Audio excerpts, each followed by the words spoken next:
अस्सलाम वालेकुम जी। मैं हूं आपका भाई अब्दुल वहीद और आज मैं लेके आया हूं आपके लिए एक शानदार नज़म। नज़म का अनवान है मेरा वेख लो पसरूर।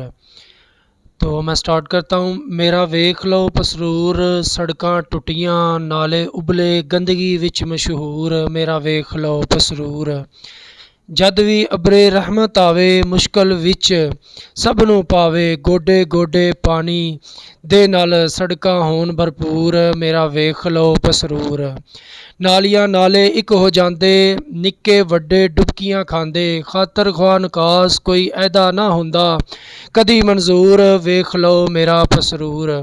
मिंबर आउंदे रौला पांदे, गलियां थकदे नाल बहांदे, चौथे दिन ए गलियां टुट के हुंदियां चिकना चूर। वेख लो मेरा पसरूर। वासी ऐदे हल्ले भी जिंदे, बो वाला पानी ऐ पींदे, चिक्कड़ वाले पानी दा ऐ दिंदे बिल जरूर। मेरा वेख लो पसरूर।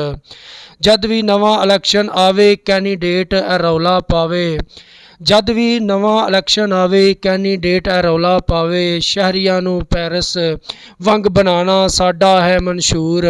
मेरा वेख लो पसरूर। असी सुनदा नाल हैरानी हर मिंबर दी गड़ी कहानी, चिट्टे दिन ऐ झांसे दिंदे इमारत नूं मजबूर। मेरा वेख लो पसरूर। मेरा वेख लो पसरूर।